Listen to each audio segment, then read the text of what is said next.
All right, welcome to our second event. I think there's a few more people than last time, huh? Second event, evenings at the beach house. Tonight's topic is on manifesting money. A topic that's very high in demand. So last week we talked about stepping into your power. Last week the talk went almost like 75, 90 minutes. And my goal is to have more of a discussion atmosphere. So tonight I've shortened the slides, shortened the content, got right to the point. I find that interactions, such as with Abraham Hicks, how many people here know Abraham Hicks? Pretty much everybody good. Yeah, a lot of us have been at events. So when you have events like Abraham Hicks where the audience is asking questions, the discussion is much more fluid, and the discussion has a tendency to match the vibration of the audience, right? So for me, when I'm putting this stuff together this morning, I'm putting together what comes to me through my inspiration and my experience. But I'd love to hear from you guys. So anytime during the presentation, if you have questions, put your hand up, throw a pen at me, interrupt me if you have to, if I don't see you. And then after we go through the content, I'm guessing there's probably half an hour's worth of content. Then we can just have an open discussion about, money blocks, money struggles, and even anything else law of attraction related that may not even be related to money. Sound good for you guys? Mm-hmm. Cool. Let's begin. So tonight's agenda is money, right? First, we're going to start off with a bit of an intro. We'll jump into the basics of manifestation because I can see tonight there are some people who may be very new to this material, and of course some people who are more advanced and have been to some Abraham Hicks seminars or have worked with me. So intro, we'll look at the basics of manifestation. Then we're going to look at the top 5 money blocks, right? If you're not manifesting money, then obviously you've got one of those 5 blocks. And we're going to dig into all 5 of these different types of blocks. We'll follow that with the Q&A, and then maybe we'll have a dance party. And by the way, the last time I did a seminar on money, it was a 5-week program, and in the middle of the very first call, somebody interrupted me because they unexpectedly received an amount of money. There was an email that came in that she noticed in the middle of the call, and she interrupted me. She said, "Oh my God, I just manifested this amount of money." Right? So sometimes just the slightest subtle shifts in your vibration can put you in the receiving mode to let stuff in. So before we dig further, a little bit about me, just in case some of you are wondering, like, who's this Nick guy and why did my friend drag me here? I've spent 10 years in tech. I played a key role in a tech company that was acquired for $330 million US. That's when I left the tech world so I could focus on this role full time. I've spent about now the last 5-6 years focused on self-help, personal development. I do keynote speaking. I've worked with one-on-one clients in over 20 countries. And my passion is really helping people practically apply a lot of the spiritual teachings and spiritual concepts and law of attraction. Because a lot of people study this stuff for years. They understand this stuff at an intellectual level, but when it comes to the practical application of the concept, it's a whole different story. Right? So my goal is really not just to teach the material, but to get people making the big shifts that transform their lives so that people are experiencing the physical reality they want to experience. Right? People who are in the world of spirituality think that it's all about meditation and they're trying to almost escape from reality. But the truth is we came here to experience physical reality, right? The joy, the expansion, all of it, right? And in my opinion, it's time for people to step into their power and start experiencing everything physical reality has to offer. Does that make sense? Good. Cool. All right, so let's dig in. So what are the top 3 desires in the world of the law of attraction? Anybody have any ideas? And for me, it's obvious because whenever somebody comes to me for work, it's always one of these things. 3 things. Anybody want to take a guess? Money. Money. Health. Health? Love. Love. Perfect. Bang on. All-star student. And by the way, okay, so here I've got them listed. So the top 3 desires. 1 is money, by far. 2nd is relationships. 3rd is health. 4th is probably career. And 5th, it's not hot dogs. I just saw this picture online. Somebody put a video of how I manifested hot dogs. So I don't know why they did a video on manifesting hot dogs. Probably going to leave here now. I'll be craving a hot dog. Yeah, we'll see how many hot dogs I can manifest. For hot dog with ketchup. Or veggie dogs. A long one. So, the fundamentals of law of attraction, right? How do we really create our reality? So, reality is a complete reflection of what's in our attraction point, right? Our entire reality is a mirror of our thoughts, the emotions we carry, our feelings, and where we're putting our focus. Okay? If you've got a circumstance going on in your life that is contrasting, that you're not happy with, that you want to change, those are the 3 things you need to look at. What am I thinking? What am I feeling? And where's my focus? Right? We are more than just our physical selves, right? There is a non-physical aspect of ourselves too, right? Some people call it your inner being. Some people call it the universe, God. It doesn't really matter what you call it, but it's about having the awareness that part of us is physical, part of us is non-physical, right? And reality is a co-creation between our physical selves and our non-physical self. Right? Pretty straightforward stuff, right? Yeah. Our purpose is joy, expansion, rediscovering who we really are, right? That's what we came here for, right? The non-physical is the all-knowing part, right? Part of why we came here is for the joy of discovery, right? So when you're in the non-physical and you know everything, right, you can't discover the new, right? You can't experience things for the first time, right? So part of the joy in physical reality is the ability to discover. I mean, for me, one of the most satisfying experiences is expansion, right? It's learning new things, right? It's traveling to places I've never been to, right? So that's part of the reason why we're here, right? The joy, the expansion, right? Does that make sense to you guys? Mm-hmm. Yeah. So law of attraction success, it's not about learning how to attract. So when people first learn about law of attraction, they watch The Secret, they think that it's all about, I'm going to focus so hard on my desire, it's just going to show up in my reality, right? And the truth is that it's not about attraction, it's about allowing, right? So once your intent is set for a desire, your inner being, the universe, whatever you want to call it, already has that desire on the way to you. So the reason it's not showing up is because we put a wall up, right? We're the ones creating resistance that prevents the desires from coming to us. And that's the real work that's involved in law of attraction. It's not about affirmations, it's not about vision boards, even though those things are fun, right? And they help with the intent setting. It's about identifying the parts of yourself that are preventing the things from showing up. Does that make sense? Any questions about that so far?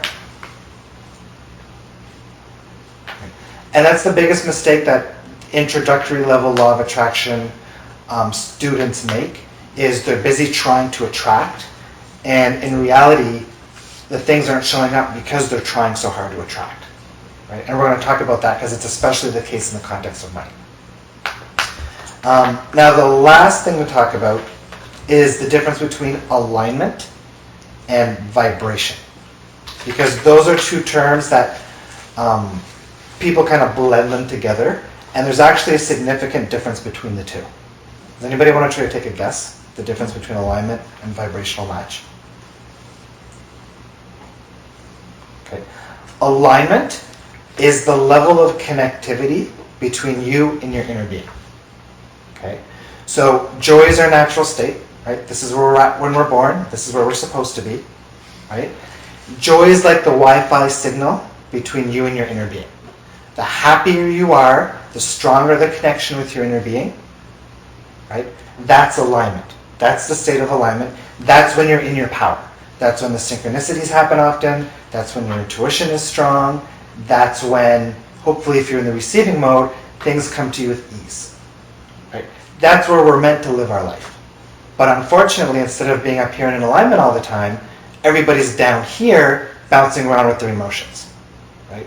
And people who study self-help, they're doing affirmations, they're trying to think positive, and sometimes they can lift themselves up into alignment, and they may experience some angel numbers, some green lights, some good parking spots, but then they go back down here, right?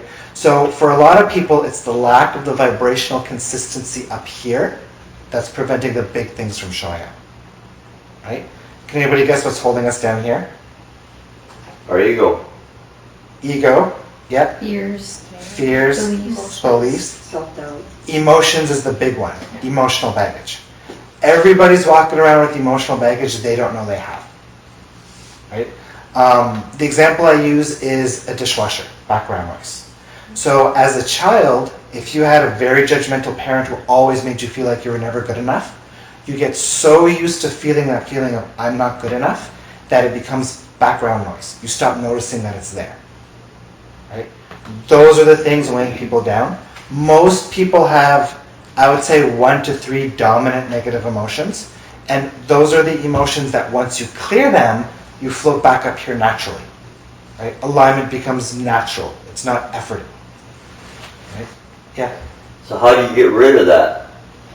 How do you come to terms to find which vibration is off? Yeah. So how do you identify those emotions? Yeah. I mean, where do you go with that? The process I use with my clients is once you understand that reality is a reflection of what you've got going on, look at all of the circumstances in your life, past and present, and what negative emotions those bring up. So for example, if I look at work, what's the toughest part about work? How does it make me feel?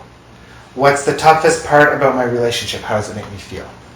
What commonalities is there in all of my past relationships, right? And how did those make me feel? And with about 80 to 85% of the people who do that exercise, it's the same emotions that keep coming up over and over and over again. And those are what I call dominant negative emotions, right? So for example, like if you've got a relationship, in my relationship book, Single No More, I've identified 5, I call it the archetypes of attraction, and they're the 5 patterns of relationships that I see most women find themselves in. So one of them is not good enough. So women who feel like they have strong emotions of not good enough often attract partners who are maybe very judgmental, might often cheat on them. So they find themselves in circumstances that make them feel not good enough, right? People who attract relationships where the partner is never there for them or very emotionally disconnected often had a childhood where the mother or father figure wasn't very present either physically or emotionally, right? That's what I call the abandonment pattern, right? So I've worked with enough people where I've noticed those patterns in relationships, right? So by looking at your life circumstances and by asking those questions of how do those circumstances make me feel, you'll start to notice a pattern of emotions, and shifting those emotions are literally one of the most life-changing things you can do once you clear them out. Does that answer your question okay? Yeah, it is. Well, how long does it take to do? Everybody's different. So for me, typically when I work with clients, it's on a 3-month basis. Okay. And one client can come in and they're ready to go, they're okay being vulnerable, they're okay feeling their emotions. 2 or 3 tapping sessions and they're clearing stuff left and right.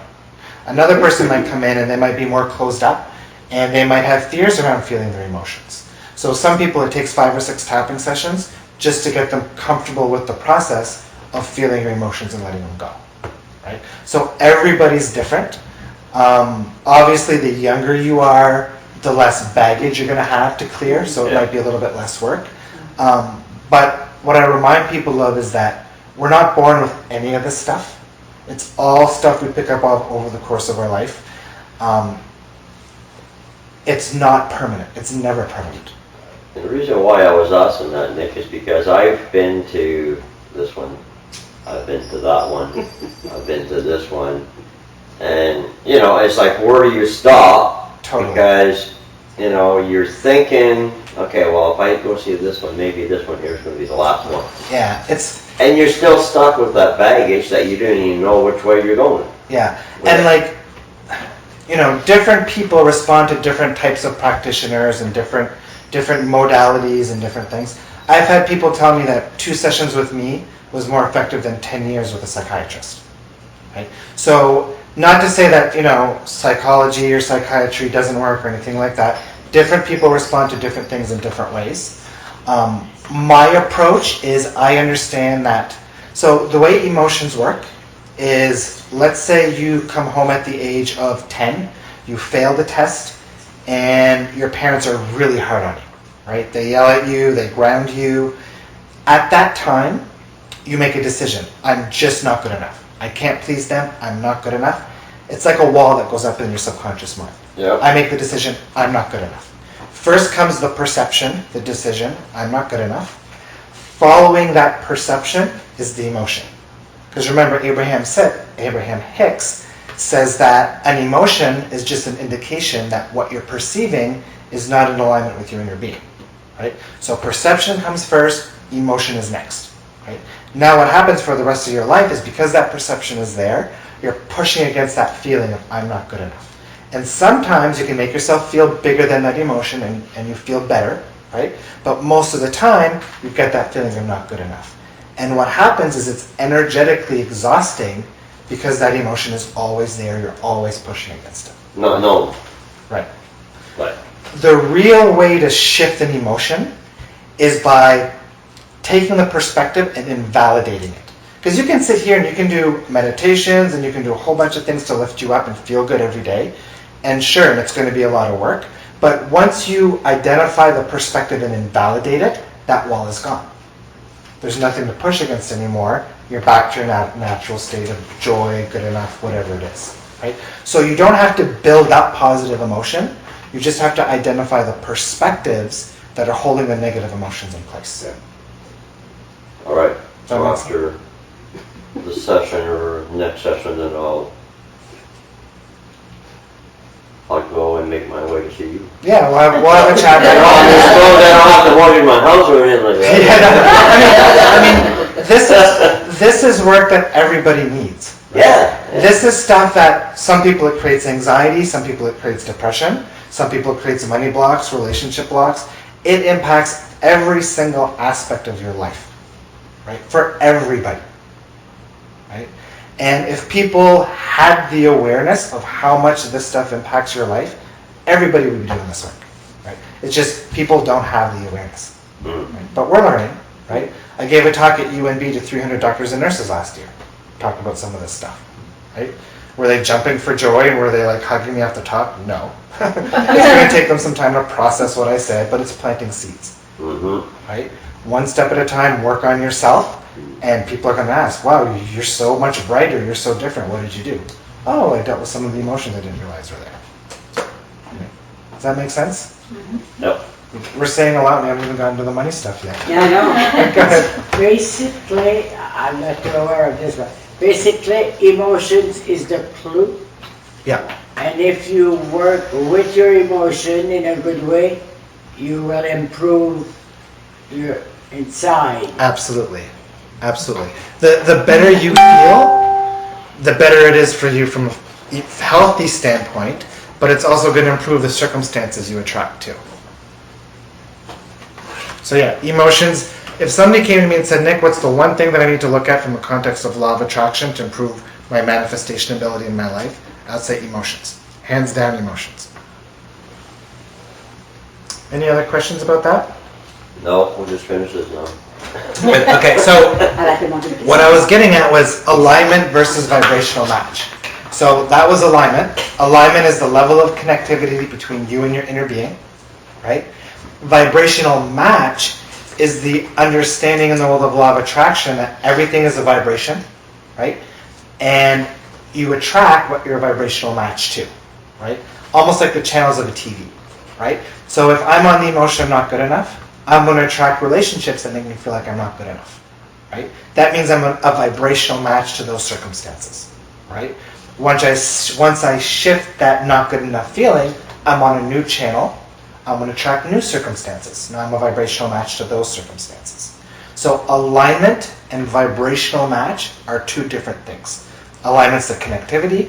Vibrational match is what frequency am I emitting, what channel am I on, which defines what I'm experiencing. And that channel is defined, again, by the thoughts, the feelings, and your focus. Does that make sense? You guys get the difference between the two? Because a lot of people kind of think it's the same thing, and it's not. All right, let's talk about money blocks. So I've categorized money blocks into 5 different categories. 1 is emotions. 2 is fears. 3, it's beliefs and expectations.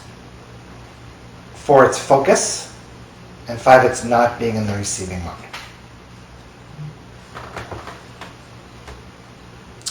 So money block number 1 is negative emotions. As I said earlier, reality is reflecting back to you the emotions you're carrying. So if take a second and think about how much money do you really want. So pick a number that would make you feel comfortable, maybe 100,000, 500,000, 10 billion. So think of the amount of money that you'd like to manifest and ask yourself, how would you feel if you had that money? Right? If that money showed up in your bank account right now, how would you feel? Anybody want to share? Soulagé. So relief. Relief is typically the number 1. Freedom is typically another one, right? Ease. Be stress-free, that's what. Stress-free. Relief. Yeah. So how much time in your day-to-day life are you in the emotion of relief and freedom versus a whole bunch of other crap? None. Remember earlier I talked about you need to be a vibrational match? If you want to be a vibrational match to wealth, you need to be dominantly in the emotions of relief, freedom, and ease. Right? Those are the emotions you want to reach for.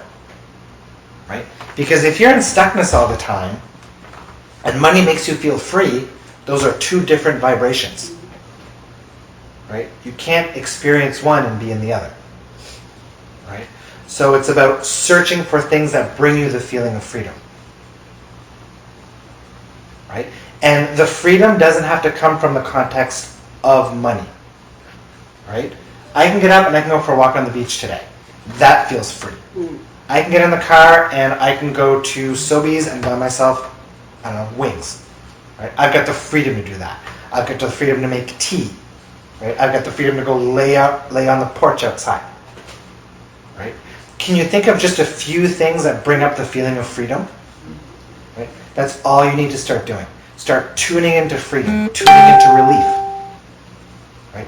That's going to make you a better vibrational match to finances. Make sense? So people who have emotions as a money block, it's typically the emotions of stuckness, the emotions of powerlessness. Powerlessness is a big one in our area. The number 1 possibly, it's at least in the top 3. It probably dates back to the deportations and a whole bunch of stuff. And people who typically have the emotions of stuckness and powerlessness also typically might have lower back issues. That's a sign that that's one of your dominant negative emotions. The 2 physical symptoms that are most common are neck, shoulders. Neck, shoulders is stress, pressure, not good enough. Lower back is powerlessness. I got both, so yeah, I need your help. I'm sure you're not the only one. Any questions about emotions as a block for money? Does that make sense for everybody? Okay. So number 2 is fears. Fears create what we call split energy. Split energy meaning part of you wants it and part of you doesn't. Split energy is very common in relationship blocks. So, for example, if you're in a relationship where your partner is very controlling, to the point where your subconscious mind becomes afraid of being in a controlling relationship, then there's a chance that you get split energy in terms of attracting another partner if that relationship ends. Right? It typically creates like an energetic wall where you're not attracting partners, or it creates a self-sabotaging pattern where you'll get into relationships, but then you'll start to subconsciously do things to mess it up. So that's split energy.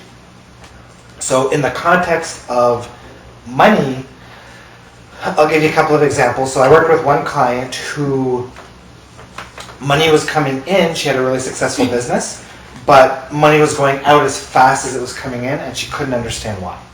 Right? So we started talking, we started digging, and the root cause was that she kept spending all of the money, because if she didn't spend it, it would fall into her husband's hands. And she didn't like the way her husband spent money. So at a subconscious level, it was safer for her to spend the money coming in before her husband had a chance to get his hands on it. Right?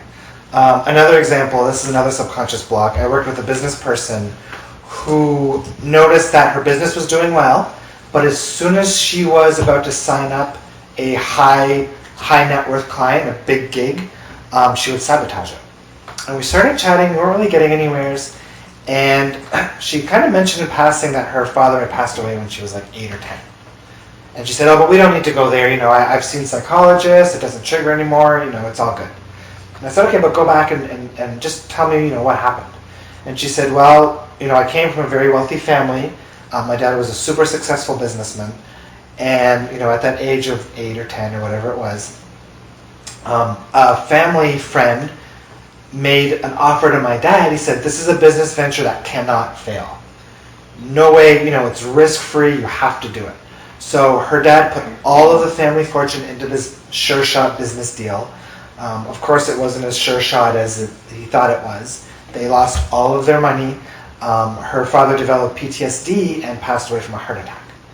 Right? So this little girl at the age of 10, her subconscious mind decided, oh crap, look what happens when you have a lot of money. Money's not safe. Right? That was the root cause of her self-sabotaging pattern. Right? These are the things that create the money blocks that most people aren't aware of. Right? Typical fears around money and split energy. What will other people think of me? Right? Will I screw it up? Right? Who will I become if I have all that money? Believe maybe I'll become a target. Right? Bad things will happen. These are all common money blocks. If you want to get an idea in terms of what fears you might have around money, ask the question.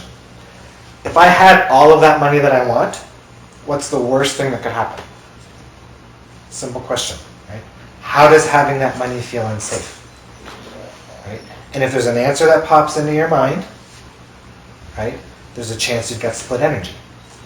Right? That's a fear you want to deal with. Right?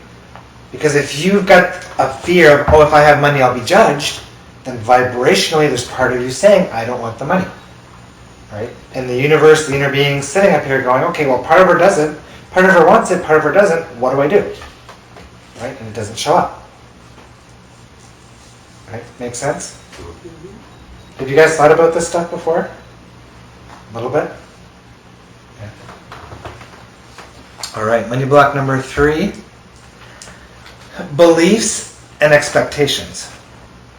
So, reality is a reflection of what you believe to be true, right? If you're at a place of 100% expectation, right, 0% doubt, and this is what I talked about with Abraham in the hot seat in Boston last time, right? It's got to happen, right? When I got in the hot seat, I said, okay, I've been in the hot seat the last, 5 times I've been to Boston. There's less than 1% chance to get in the hot seat every time. It's easy to manifest. It feels like a choice. How do I make everything else a choice, right? And she confirmed, yeah, manifestation is a choice, right?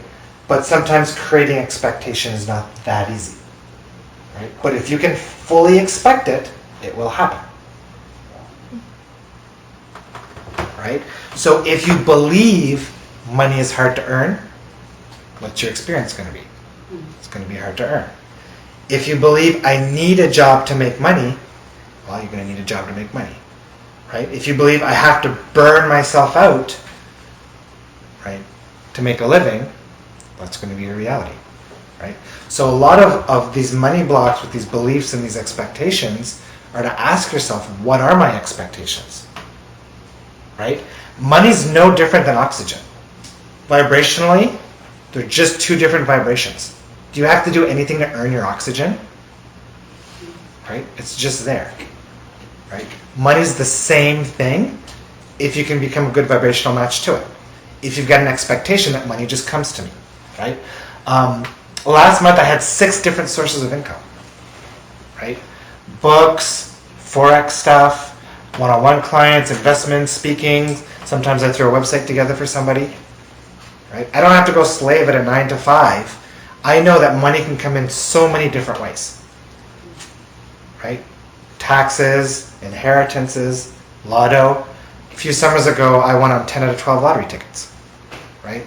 In like 6 weeks. No big tickets, so there's still something I gotta ship there. Right? But I crushed the odds. All due to expectation. Right? You guys have any idea in terms of how do I identify what I'm expecting? No? If I need a brand new couch and it's falling apart, lots of people need couches, I guess, and I'm not going out and I'm buying it because I don't feel like I've got the money for it, what expectation am I putting out to the universe? That I don't have the money, it's not going to show up. Right? Now, I'm not telling you guys to go out tomorrow and go buy, Lexuses and Ferraris and spend all your money on everything, right? But there's a balance there between wobble and expectation, right? A lot of people put aspects of their life on hold because, well, the money's not there yet, right? But take everything as far as you can without the money being there, right? I'll get you a second, yeah. In the paper, I remember reading last year an article about a girl in St. John who won like a big lotto 649. And do you know what she was doing when she bought her ticket? It was a like 19-year-old or 22-year-old single mom. She was out shopping for houses. She didn't know what she was going to buy. She didn't know what she could afford. But she was in that action step of shopping for homes, gassed up her car, grabbed a lottery ticket, and won the money. Right? So if traveling is what you want to do, start planning your travels with the expectation what I need to do the travels I want is going to show up. Right? Does that make sense? Mm-hmm. Expectation is huge. Right? And when you're not acting on something, or acting on something that you shouldn't, look at your expectations. Why am I doing that? What am I expecting? What should I expect differently? Right? And remember, an expectation is just a perspective. Right? You can shift your expectations. So go ahead, Crystal. It's funny about the couch because I've been wanting a couch for like the last 6 months, and if it was just up to me, I'd go buy a couch, put it on Visa, pay it off, whatever, because I really want that couch. Yeah. But what happens when your partner is so stuck in his beliefs that you have to save the money before you buy something, and we just keep butting heads? Okay.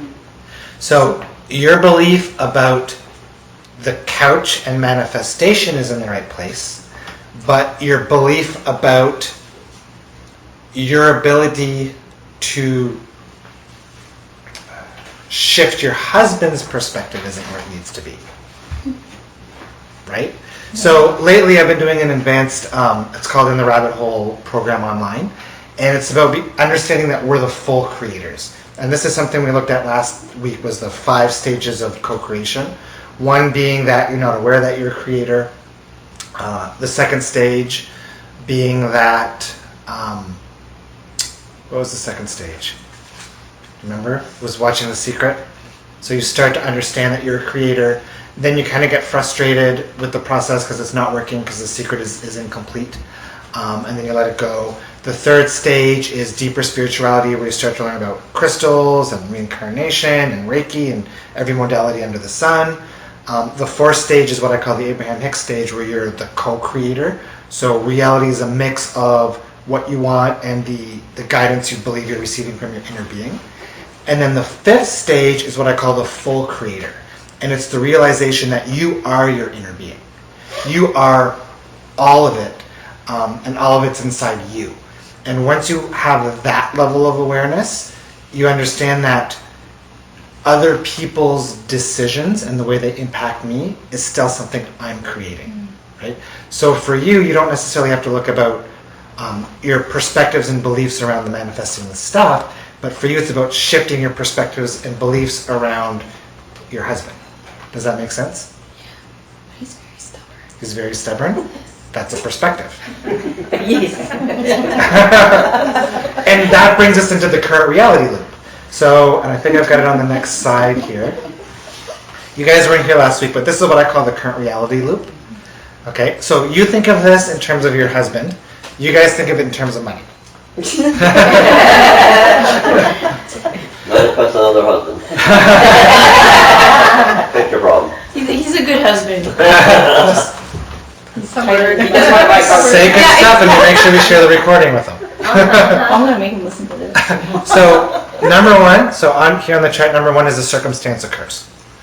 Okay, the example I used last week was you get home and your partner's really pissed off at you because you left dishes in the sink before leaving for work. So that circumstance, you allow that circumstance to define a meaning. So you choose, you decide, what does that circumstance mean?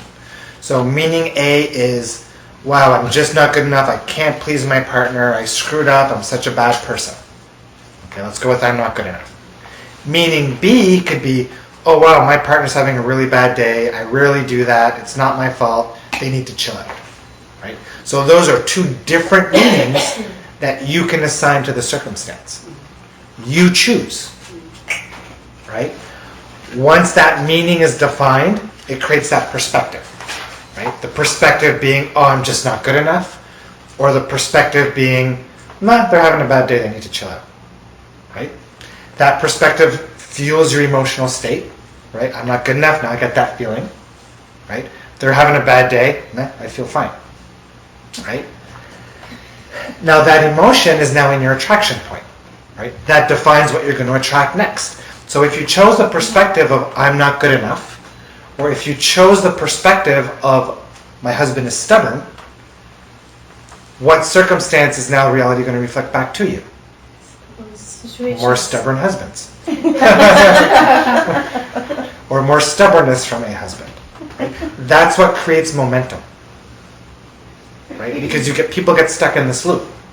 Not good circumstance, I'm not good enough, more not good enough circumstance, I'm even more not good enough, and the loops keeps going over and over and over again. Same thing with money. Right? What happens if you know you're good enough? Like, I've dealt with all that. I know I'm good enough. It's just, and when he does stuff like that, I'm like, that's his issue, it's not mine. Like, So my guess is you have an expectation of he's going to say no, or he's not going to listen to me. Right? Can you think of one time you expected him to say no and he said yes? Maybe he did something I forget what it was. Me too. See? The surprise. But see, here's a good example where she's in the vibration of the solution, or of the problem, because her friend here was able to see, oh, I can remember a time, right? But she can't. Usually when you're in the energy of the problem, that's what happens. And that's, you can't see it. And that's why working with a good practitioner is useful, because a good practitioner holds the energy of the solution. Me, if I have shit to deal with, I go to Anik and she runs a session on me, and vice versa. Right? Because when it's your own stuff, it's very hard to see. It's even a lot of coaches and a lot of practitioners get stuck on not solving their own issues because they believe, well, this is the type of work I do with everybody else, I should be able to solve it for myself. And it's very difficult to solve your own stuff. Not impossible, but it's a very long road compared to calling up a friend and say, hey, can you do a session on me? Right? Does that make sense? Yeah.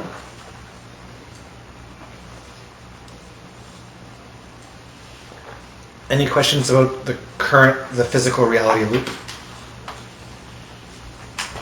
And the physical reality loop is huge in the context of money, because the block number 4, which is focus, is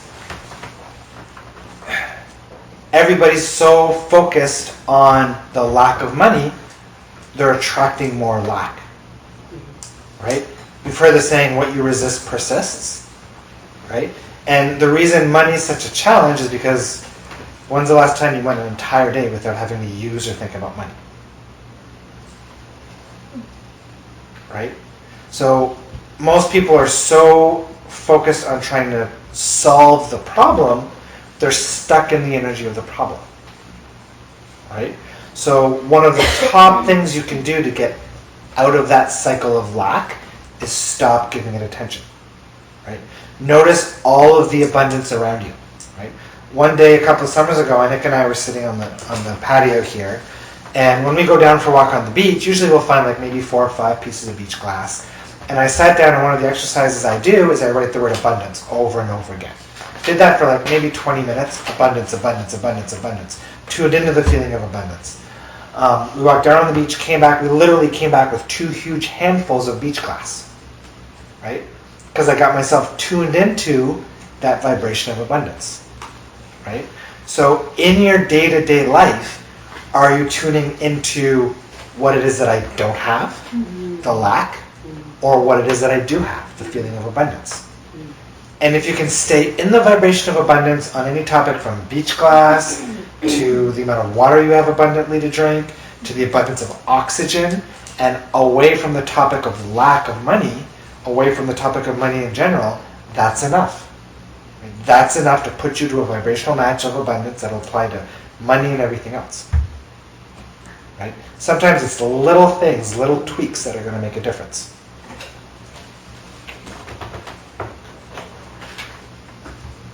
Every time you put out that thought of, I don't have enough, well, that's what you're fueling your reality with. Right? So here's the number 1 money tip after working on your emotions. Stop trying to work your way out of lack and work your way into wealth. When you're trying to work out of lack, what are you doing? You're pushing against lack. You're activating the vibration of lack. When you're trying to work your way into wealth, right, what feels lighter, out of lack or into wealth? So do you guys feel the vibrational difference? Yeah. Does that make sense to you guys? Good. So from like now going forward, stop trying to get out of debt, right? Start trying to work your way into abundance, into wealth. Make sense? And the final money block, number 5, is not being in the receiving mode. So energetically, there's always a give and take, a giving and receiving, an in and out. Right? And a lot of people, they're so focused on outputting all the time, always helping people, always on the run. There's an imbalance in the giving and the receiving, right? If you're not meditating, right? Meditation is being in the receiving mode, right? You can measure your receiving mode by the level of satisfaction, right? For those of you who were with us in Boston last month, and you were in Boston too, Abraham Hicks is on a huge satisfaction kick. And it makes perfect sense. So anytime you feel satisfied, you're in the receiving mode, right? Anytime you feel dissatisfied, you're pinching yourself off. That goes for money, that goes for inner guidance, that goes for anything else you want. So again, your ability to receive is directly proportional to your level of satisfaction, right? So in your day-to-day life, how satisfied are you, right? Are you more in dissatisfaction or are you more in satisfaction? A lot of people ask, how do I let it go? Right? I know I'm over-efforting, I know I'm focusing on the desire too much, how do I let it go? Right? Get satisfied. Because if you're in the state of satisfaction, you don't care whether it's going to show up or not because you're too busy enjoying life. You're too busy being satisfied. And when you're too busy being satisfied, you're off the topic, and guess what happens? The stuff shows up. Right? And again, we talked about this last week, but like the number 1 piece of homework for you guys, practice looking for satisfaction. Wow, that was such a satisfying vanilla soybean latte from Starbucks. Right? Wow, my grass is perfectly cut. That's so satisfying. Right? That was the most amazing dish of lasagna I've ever had. So satisfying. Kind of like going back to food.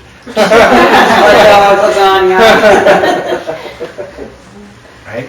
Satisfying conversation. Right? Anybody have a question about that? Is it like the same as gratefulness? So there's gratitude, Oh yeah? then appreciation is a step up from gratitude, Okay. because there's a difference between gratitude and appreciation. Okay. With gratitude, being grateful for, there's an energy of I don't have. Uh-huh. Right? So when I say I'm grateful for that plate of nachos, there's an energy of not having the nachos in that statement. Can you guys feel that? Few people can? Yeah. I'm grateful for the food on my table. Right? Can you feel that energy of, oh well, there could not be food on my table? Yeah, you kind of think of others that don't have it. Exactly. So really, that's not a really good thing to be saying every Well, time you eat them. Gratitude is good. Appreciation is better. Okay, so just change the fact of what They're, you're saying. they're slightly different. I appreciate those nachos. Okay. Okay. Right? I appreciate how loving my dog is. So there's a slight vibrational difference there. And then I would say satisfaction is the next level above appreciation. Right? Because, oh, I appreciate these so much, but oh, they're so satisfying. Right? Would you rather be in a state of appreciation or satisfaction? What feels best? I would say satisfaction. Right? If appreciation feels better, go for that. Right? Because emotions are your guidance system, so it's always about whatever feels best. Well, that's where you gotta start off, right? Because you gotta change from one thought to another Absolutely. one instead of going from here to here. And that's a fine-tuning process. Yeah. Right? So if you go downtown Moncton and you tell some people that they should start tuning into appreciation, that might even be hard for a lot of people and a big jump based on where they're at now. Yeah. Right? So sure, going from a negative headspace into appreciation might be a big jump, but then into gratitude might be a big jump. But gratitude to appreciation is a smaller jump, and appreciation to satisfaction is another small jump. Right? It's all momentum. It's all, daily practice. What can I reach for? What feels good? Not being hard on yourself if you can't get there, right? But allowing yourself to be where you're at and slowly work your way up that emotional guidance scale. I had a question for you, Nick. Yeah.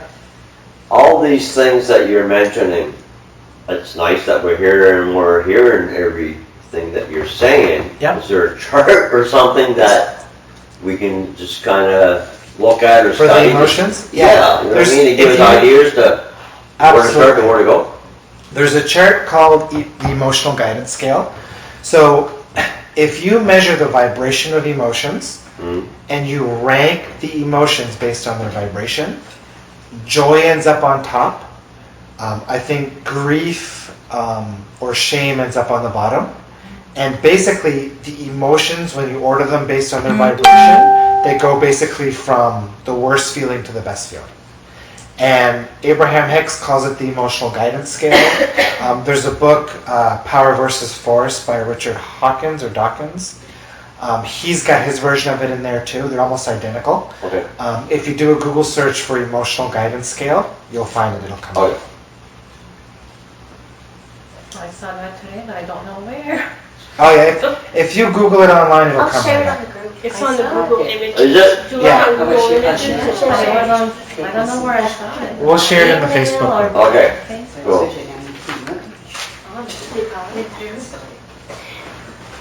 So does anybody have any questions about satisfaction and being in the receiving mode? Right. If you want to practice being in the receiving mode, meditate for 15 minutes a day, right? And then shoot for satisfaction. Since Boston, Anik and I have made an extra effort to be in satisfaction all the time, and it's super paid off. Right. Yeah, go When you ahead. say meditation, do you guided meditation or the silent one like Abraham does? Depends on the guided meditations you do. So I've got my embody meditation. I get all my clients to do it every day. It's at nickbrow.com/embody, which is to help you embody the desires, which is really good. So that serves a bit of a different purpose. So what I tell my clients ideally is do the embody once a day and do silent meditation for 15 minutes a day. Now, silent meditation I don't want to say it's hard, but it takes practice. Yeah. I'll last maybe 45 seconds before my voice kicks in. I'll go back to silence. 45 seconds, go back to silence. Just sit in a room, look for a noise, dripping faucet, air conditioner, waves, lawnmower, crying baby, as long as there's somebody else who can pick it up. Find a sound you can focus on and just sit there for 15 minutes and see how good of a job, set a timer on your phone. For those 15 minutes, see how good of a job you can do at just focusing just on the noise. That's all you gotta do. Do it at work if nobody bothers you at work. Look for a sound at work and just sit there for 15 minutes. Even better is focusing on your breath. Focusing. I have a hard time focusing on my breath, but a lot of people like that. Like you just do like either 5 in, 5 out, Okay. or whatever Okay. long you want to. I find just tuning into that rhythm is easier than listening to a sound for me. Okay. Yeah. Yeah. Yeah. Cool. So does anybody have any questions about the receiving mode or getting in the receiving mode? Does that make sense? I can't remember if there's anything that comes after this slide. I got something that I want to bring up that I have actually started doing that's really helps. You know, when you're actually working a very busy schedule throughout your day, you're not even thinking of stopping for a second and taking a deep breath, Yeah. right? It's very important just to stop everything that you're doing and just take a deep breath and just relax. Slow down. Yeah, relax for a second. Yeah. But when I have a minute, like when I'm not dealing with kids, you know, like I drop them all off and I'm waiting for some more, I'll sit in the bus and I'll just Chill. hone down. Yeah. You know what I mean? Totally. I can do that. Yeah. I mean, I can now because I've tooled myself to do it, right? Yeah. And it works good.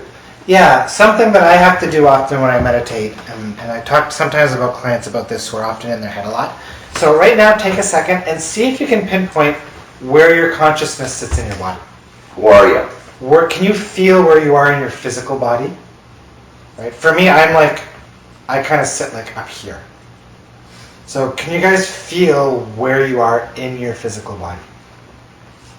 So for me, I'm analytical. I'm in my head a lot. I'm up here.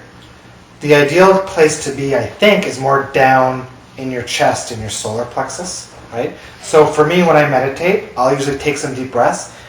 And as I exhale, I try to drop my consciousness back down into my body, right? So those of you who are meditating, if you find that you're up here, that's something you can practice, is to try to recenter and reground yourself and bring yourself back down into your body. Can you guys all feel yourself where your consciousness sits? You're up here. Yeah, Busy. I think based on how society works, based on social media, based on the hecticness of day-to-day life, we're all up here. Yep. When I think our natural place to be is more down in our solar plexus. Would you agree with that, I think? Yeah. And when you can bring yourself down here, Yeah. within that 10-15 minutes, Yeah. when you're done, you're meditating, the pressure's gone here. Yeah, totally. Yeah. What I tell people who are having panic attacks is become fully present in the now. So feel your now. Feel yourself right here. Feel this expansive moment and work your way back down into your core. Right? Because typically if you're having anxiety or panic attack, you're way up here and you're scrambled. Yep. Right? So it's about ground, recenter, touch a base with the now, bring yourself back down in your body. So money block number 5, last point. Be so satisfied you don't give a shit if the money shows up. Right? Well, people here don't mind swearing.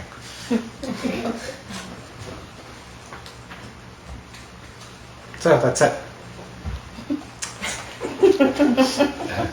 Where's the money? Where's the money? Where's the money? Okay, So, I'm gonna, You got a question? I'll ask something, Yeah. yeah. My parents' situation, they have money, and I'm not talking, I'm not talking a lot, but they Yeah. have some money, but they don't spend the money. They keep it there for whatever, physical. Yeah. I tend to be like that too, and Yeah. I don't know why. Yeah. And I probably have money that I could buy things or do other things, but I'm not. it feels good because it's a cushion, but Yeah, it's typically, so a lot of our programming can also be learned behavior from our parents.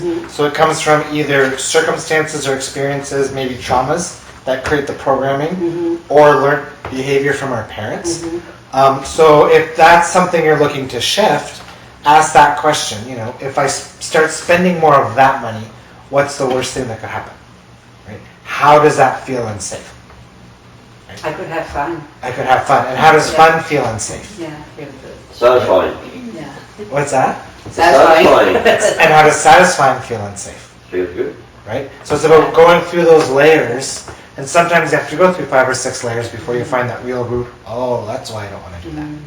And sometimes you can tie back to a childhood experience or something your parents said. Make sense? Yep. Good question. Anybody else have any questions about money or any law of attraction topics in general? Every morning I do my gratitude list. Yeah. Try to do my meditation. But I never thought of doing satisfaction or the expectation that I've done and I've received whatever I was expecting. Yeah. Yeah. Like, oh. But sometimes I think it's so easy, but how can I do it for bigger things? Yeah, and you can almost feel I got it. You know, tonight I went over a lot of different things, right? So what I would say is like, pick the one that resonates the most with you. And the one, you know, that seems like it's the hardest to do is probably the one that you need the most, right? And you made a good point about expectation, because a lot of people get stuck expecting more of the same, right? They keep expecting, my husband has been stubborn for the last 8 years of our marriage, I'm going to expect him to be stubborn tomorrow, right? So we create this expectation. I'm so happy you're here. We create an expectation that the same thing is going to happen over and over again. And when we have this expectation of similarity, then we're just going to keep experiencing the same thing. But what everybody needs to realize is that every single now moment, and you're in a brand new now moment every millisecond. Every now moment is a completely brand new moment where you're at a completely brand new vibration. You guys are not the same person you were 10 seconds ago, 15 minutes ago, an hour ago. Your vibration is always changing, right? So start expecting your circumstances to change. Start expecting new things based on your expansion. So by knowing this, that you are not always there in the now, because you're always shifting, Yeah. your energy is always going. So by just thinking that way, then you can almost switch to that positive way of thinking to come out of Yeah. the negative thoughts that you have. So if you're driving your bus tomorrow, Yeah. right, go into the bus thinking, okay, I'm at a new vibration, I'm at a new place today. How are things going to work out in amazing ways for me? What new amazing things can I expect to happen today? I'm going to find another dime. There you go. Why not 2 dimes? Well, I've come up at 2 at a time. Yeah. Put it up to a loony or a toonie. No, but that's the fun though. Right? Well, like, I got a handful of them. Yeah. Awesome. But anyways, it's the same for me now. It's just like every time that I'm taking these seminars and stuff like this, I kind of let go of the feeling of not having. Yeah. Like I got paid this week, and it's like, wow, I got another paycheck already. Like, wow, thanks for the money, but I don't really need it. Like, it's just flowing, and like the jobs are coming and the money's coming, and it's Awesome. like, I'm not even doing anything. I'm not even asking for anything. And that's good. So that's probably You know been what I mean? ramping up since Boston, right? Yeah. So keep expecting. It's just a different flow. That's the momentum. So keep expecting more. Keeping in the energy of Yeah. satisfaction. Keep asking yourself, what else is possible? Yeah. Is It's just different. I just wanted to share that because I know I went through a lot of things last 2 years. My life turned upside down. I did sessions with Nick, What kept me, like I know I have things I still have to do, probably from my baggage from when I was younger. What kept me on the right track is the morning practice. Every time I get up and I do it, even if I'm in a hurry, I take the 5 minutes. I just do a little ritual. I've done Reiki, I have my levels and all that, but it's just I do something. I do that, the Abraham Hicks rampage, morning rampage. Yeah. Just sets me off because it's as if I'm like, oh, it's a new me. Oh, I have a new day today. Like, you know what I mean? So Absolutely. it gives me that energy. I'll share that audio in the Facebook group Yeah, too. I think it's really good. And I think when you get on that Mm. first card, when Yeah. you're happy and you Yeah. see the sign, I say, oh, thank you, and it just feels good. Yeah, you're setting the tone for your day, Yeah. right? Most people, so when you wake up, your mind is in a neutral state, right? So most people, when they wake up, they start thinking of all the crap they have to deal with, right? The deadlines, the boss, getting the kids ready for school. They automatically start shifting in a negative momentum, right? So if this is your, your level of alignment, well, if you wake up here and you start going in a negative momentum, then you're down here. Yeah. And then if something bad happens during the day, then it's going to weigh you down even more, right? But if you start off with that positive practice, you're going to boost yourself up this way. And when you're up here and wobble happens, it pulls you down a lot less than if you're down here and wobble happens, right? It's called getting out ahead of it, right? Yeah, go ahead. I just want to take over. No, it's good. It's the same thing as for myself. Like I put something in practice here just a little while ago, maybe 5 weeks ago, a month ago, is I wrote down some notes. So every morning when I get up, I take my little notepad and I say, God, guides, departed loved ones, help me to create my day today. Remove the obstacles out of my way so my day will flow good. I surrender my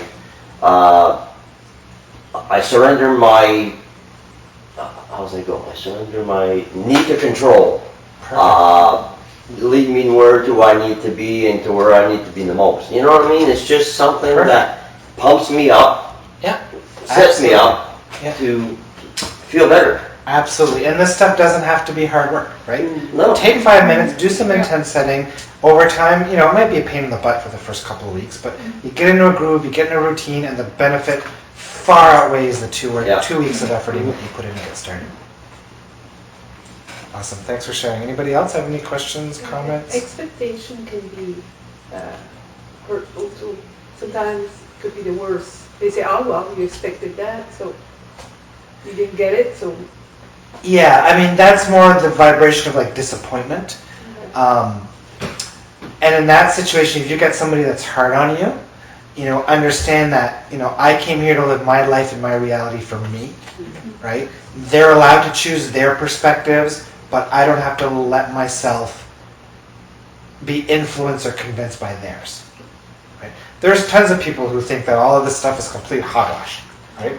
I know without a shadow of a doubt because I've been experiencing it for the last 15 years, teaching it and working with people for the last 5 or 6, right? Somebody comes on the street, comes up to me and says, oh, you don't know what you're talking about, all this stuff is mumbo jumbo, it doesn't work. Well, sure, that's the reality that they want to believe in and that's what they want to choose, and fine with them. And I get to choose whether I let that influence me or whether I don't let it influence me. Does that make sense? Yep. Something I've been telling all my clients lately is you came here for you. Right? A lot of people have this light worker mentality or the save the world mentality, right? Just because I know all of this stuff doesn't mean that the responsibility of the world is on my shoulders. Do I wish everybody would learn this stuff? Absolutely. Is it everybody's path? Absolutely not. It's perfectly okay for somebody to choose to live their life in anger and in struggle. That's okay. That's their experience. That's their path. I find it's hard when you deal with your family. Because I see my 2 daughters, there's I know one's an old soul, I know the other one's not, and I sometimes have to think, oh my God, it's her life, it's, she came here for a reason, and you have to do your thing, and it's so hard, I find, even with parents. Or, Absolutely, yeah. And the best thing we can do for them is live by example. Yeah, exactly. Right? Show them how amazing life can be to the point where they're okay, I want what you got. Yeah. Right? That's all we can do. And trust. Trust that their contrasts and their circumstances are going to trigger those phases of growth that we want them to experience. I have a 14-year-old and And I've caught myself saying, like, she wants this, she wants that, you know, and I say what my mom used to say, money doesn't grow on trees. Yeah, I And know. it's like, I'm saying the same thing that mom used to say. Yeah. And it's lowering the vibration too, right? Like they're saying. Yeah. So, how can I change that? Good question. Because I've got How kids can I too. tell? Yeah. My kids aren't at that point yet. Yeah. But it happens. I don't have an answer for that. Well, I can share a little story. Yeah, go for it. Because my older daughter, she's like, you know, more protectionist and all that, and I find like she's like maybe not, she has to learn more things maybe, but they kind of learn through me, right? Because Yeah. I'm more open and I talk about things, all positiveness and all that. And anyways, and when we talk about money, well, of course, she lives at my house and I'm alone in my house, so, you know, and I'll say things like that, and then sometimes I remember, oh my God, I can't say that. So then I'll say, well, you know, think of the little things you have that you're grateful for. So she likes to go to the gym, and we paid her membership and all that, so she had a contest on Instagram, so all of a sudden she won $500 worth of things. And then I said, well, you see, Jenny, I said, like, when you think positive and all that, and then she won 3 times after that. So I kind of kept that going. I said, Kids are "See, so- when you keep it positive." Kids are She so won 3 times. powerful because they don't have the Yeah, programs. and then she thought about, and then she won in Quebec and something else. I said, see, like, just continue. So you can teach them, but sometimes it's hard to. Abraham Hicks has a series of books called the Sarah books. I started reading it to my kids last year. But they're law of attraction, they teach law of attraction, but they're like fictional books. It's about a girl and her owl who's really a spirit guide. Right? And it teaches about the concepts of law of attraction. So if your daughter's into books, I don't know, 14, if she's outgrown that stuff. I'm trying to get my daughter to read them again. But it's called the Sarah series. But even as adults, maybe that's some of us need to start at Absolutely. kids level of understanding. Whatever resonates. They're really good books. Yeah, I read all 3. They're really good. Did you read them? Yeah. When you were here? Oh, I didn't know. I didn't know that. Lack of communication here. There's a fine doing in there.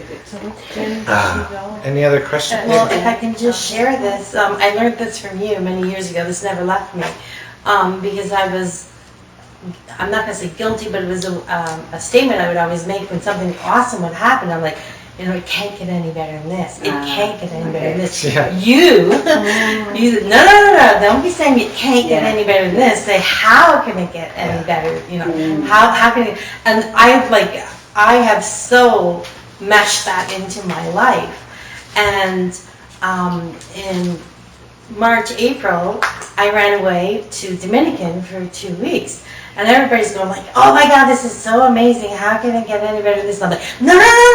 You know, bring it on, you know, let's change this up. So anyways, at the very end of it, I kept, in my head, I'm thinking, how can I come back? Like, how can this all happen? I don't know how this is going to happen. I don't know where I'm going to get the money. But I'm telling all of you guys, I'm coming back here. Expectation. I set it up, and I'm like, I'm coming back. So on the plane, I'm looking out the window, and we haven't left the runway yet. And I'm like, how can I come back? Like, let's make this happen. I'm coming back. I don't know how, don't know when. Make it happen. My seatmate has a condo that I'm renting, and I'm going back for a month in November. Awesome. And I hadn't left the runway yet, you know? And it was just like my whole time, it was like, change the way I think, change the way I think. Expect it, ask for it, and it will happen. Absolutely. Yeah. Everything comes down to our perspectives and expectations. Everything from the emotions we feel to what we focus on. It's all about perspectives. So we can all come with you in November? You have a full condo? How many rooms? Start creating some expectations. Sounds good. Go ahead, I think you had a question there. Well, how about making a decision? Is it the same thing, like expecting? I think so. Yeah, I'd have to think about that. Like, in reality, expectation is an emotion, right? So knowingness is an emotion, expectation is an emotion. Decision to me feels more concrete, but a decision is a choice, which is, yeah, so I would say very similar if it's not the same. Yeah, because you can choose with authority, right? I can choose, I'm going to Dominican with 100% expectation or authority, or I could choose with less authority. So yeah, kind of. I'd have to think about that one a little bit more. Good questions, guys, and good comments. Good shares. Anybody else? No, we're exactly an hour and 10 minutes. Maybe we'll wrap it up. Last chance. Going once, going twice. Cool, awesome. Shorter than last week. That's good. So thanks for coming out. Thanks for all the good questions. Hopefully we'll have a recording online in the next couple of days. Feel free to hang out for a bit, socialize. The goal of these events is to create community and get people chatting and connecting. So grab a tea, grab some water if you want. Sit out on the deck, enjoy the beach. Enjoy the rest of your night. So thanks for coming, and maybe we'll see some of you guys next week again. Thank you, Nate. Thank you.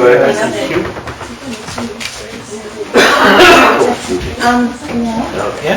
Did you put anything in the rabbit hole about where the other site is? Because I still can't. No, I haven't had a chance. It's on my to-do for tomorrow. No worries. Because I've got to find an e-learning platform. So I got to upload it somewhere where everybody can still get access to it. Am I the only one?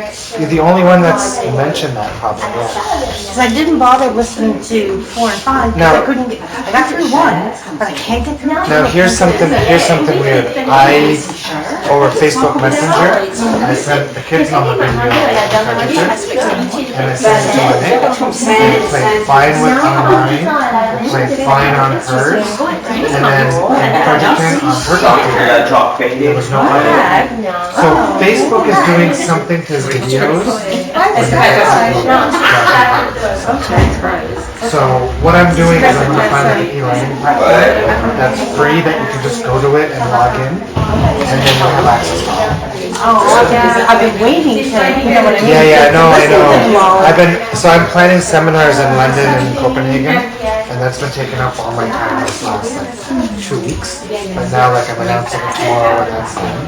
So I'm going to get those videos up. And there's no way that, because I'm not a technical person, so there's no way that I can get into it and save it under another source? Yeah, I don't know. No. But yeah, I'll message me tomorrow night or whatever, and I should have that. Yeah, because I'm so anxious and pumped to. No, they're really good.